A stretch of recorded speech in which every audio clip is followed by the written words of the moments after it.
Pluto, once considered the ninth planet in our solar system, lies at the far reaches of our planetary neighborhood, populated by numerous icy dwarf planets and asteroids within the Kuiper Belt.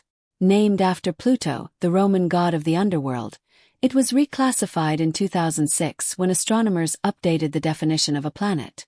According to current astronomical criteria, a celestial body must orbit the Sun, have sufficient mass for its gravity to shape it into a nearly round form, and clear its orbit of debris to be considered a planet.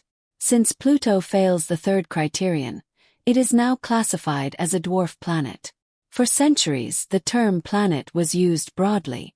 In the 1600s, astronomers considered any significant object in the sky, including moons, as planets. When Galileo observed Jupiter, he called its moons planets, and later, when astronomers discovered what we now call asteroids, they too were initially classified as planets. This included Pluto, discovered in January 1930 by Clyde Tombaugh, who referred to it as Planet X, a speculative body beyond Neptune.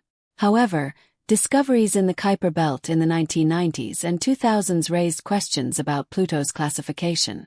Thousands of icy objects were identified in the region, including one in 2005 that was similar in size to Pluto and briefly named Xena before it was renamed. This discovery prompted astronomers like Caltech's Professor Mike Brown to argue that if Xena didn't qualify as a planet, neither should Pluto. By 2006, the debate reached a turning point at the International Astronomical Union (IAU) conference in Prague, where a new planetary definition demoted both Pluto and Xena to dwarf planet status. Brown, who advocated for Pluto's reclassification, now humorously refers to himself as the Pluto killer on Twitter. Despite the redefinition, many astronomers and planetary scientists continue to debate the criteria for planetary status. They cite historical sources showing that terms like planet have been used variably over time. For instance, Ceres, discovered in 1801 between Mars and Jupiter in the asteroid belt, was initially classified as a planet, only to be later reclassified once additional objects were found in its orbit. Thus, while Pluto and Ceres share a history of reclassification, scientific understanding and classification criteria continue to evolve as astronomers deepen their understanding of the solar system.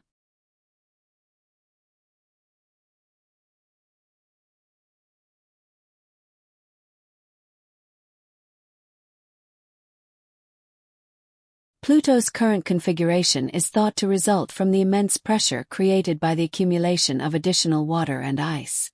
The concept of an ocean beneath Pluto's surface isn't new, but recent images from the far side have provided significant support for this theory.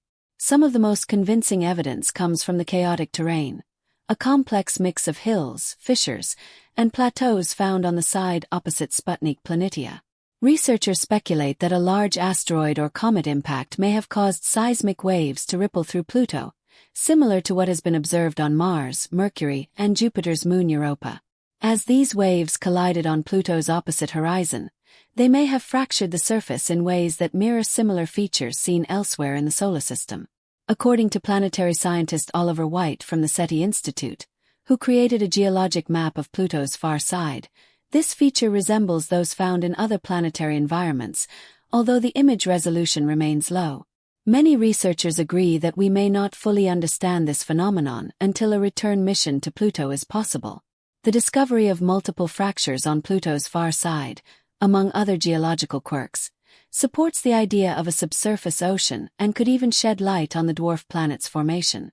Scientists have long theorized that Pluto's ocean began as a frozen body, with the icy dwarf planet forming in a solid state. Over time, heat from radioactive decay within its rocky core would have generated enough warmth to melt the ice. As the ice melted and then refroze, it would have created fractures on the surface. This process of expansion and contraction would have left the surface wrinkled and cracked, as seen in recent images. New Horizons' recent photos reveal fissures that indicate Pluto's ocean was once liquid but has since partially frozen. For instance, photos of Pluto's far side reveal a massive crack extending across much of the planet. This crack stretches from the near side and wraps around Pluto from the North Pole to the South Pole, in a pattern resembling the East African Rift, which splits that landmass in two. Unlike tectonic plate movement on Earth, Pluto's rift is likely a scar left from its freezing and expanding ocean rather than evidence of shifting land masses. The age of these fissures suggests that Pluto's ocean began to freeze as soon as it was exposed to the atmosphere. If this is accurate, it raises the possibility that microbial life might have once existed there. The reddish hue of water observed on Pluto's near side suggests the presence of organic molecules, likely released from the ocean below. In laboratory conditions, complex organic compounds with a red-brown color can form under cosmic radiation similar to solar wind, hinting that something similar might be possible on Pluto. Moreover, ammonia on Pluto could support the formation of essential life molecules like RNA and DNA bases. The presence of red ammonia ice is a compelling indicator that Pluto may be rich in organic compounds. However, this theory doesn't imply that life originated on Pluto but rather that it could potentially survive there if conditions allowed. Observations of Pluto's far side have not only fueled the search for life but also raised new mysteries. Researchers were surprised by enormous ice structures on the eastern near side, some towering a mile high, nearly 3 times the height of the Empire State Building. These evenly distributed, sharp, knife-like ridges can extend for 19 miles and present challenging terrain. However, until recent observations revealed what lay on Pluto's far side, these features remained largely unexplored.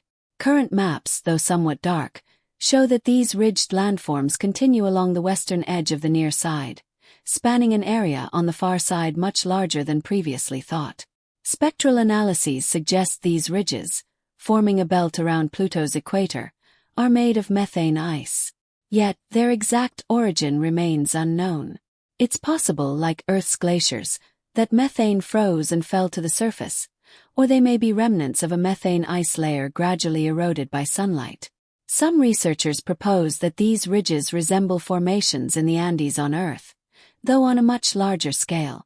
These Andean penitents, a few meters high, form in mountainous regions, and sunlight plays a significant role in their development. On Pluto, sublimation, the process where solids transition to gases, is believed to shape these ridges. Understanding the icy regions on Pluto requires a deeper dive into its atmosphere and history. Pluto's story is symbolic of humankind's unending quest for knowledge and the ever-evolving understanding of the cosmos. In the meantime, scientists will work to refine existing climate models to better explain observed phenomena and aim to replicate Pluto's atmospheric and potential oceanic conditions in laboratory settings. While the James Webb Space Telescope cannot capture high-resolution images of Pluto, it can detect longer wavelengths and may provide new insights. For now, we are left to wonder if Pluto will ever answer humanity's enduring questions about its mysteries. A multitude of celestial bodies orbit our Sun. However, most of them are small, with sizes ranging from that of a city block to the size of Pennsylvania. It wasn't until the 1960s that these smaller bodies, often referred to as minor planets, began to be re-evaluated.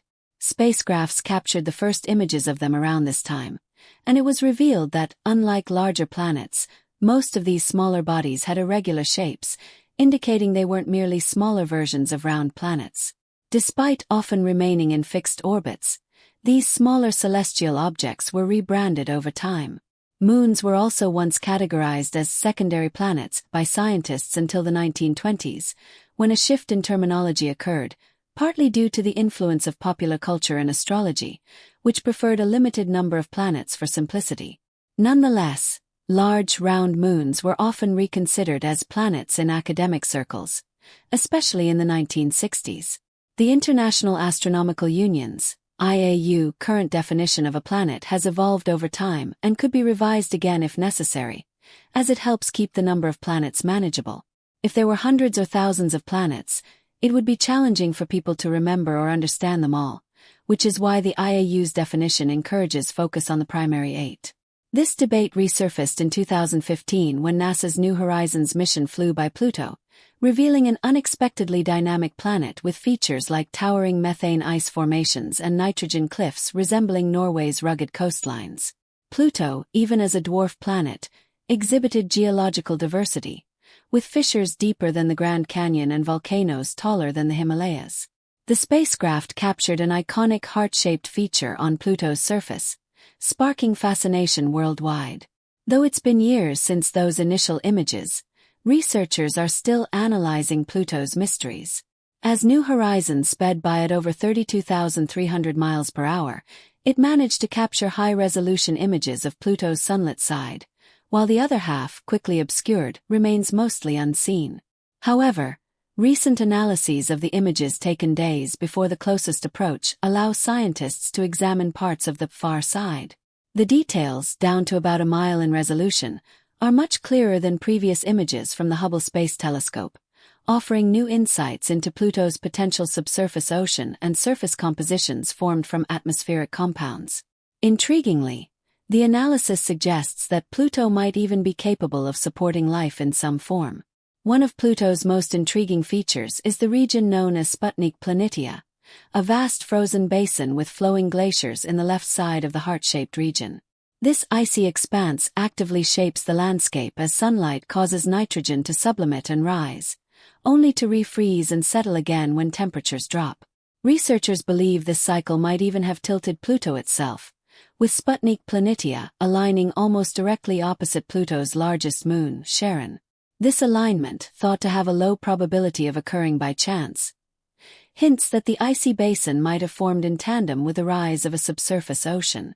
As nitrogen condensed and froze within the basin, Pluto's dynamic heartbeat seems to continue revealing unexpected secrets about this distant, icy world.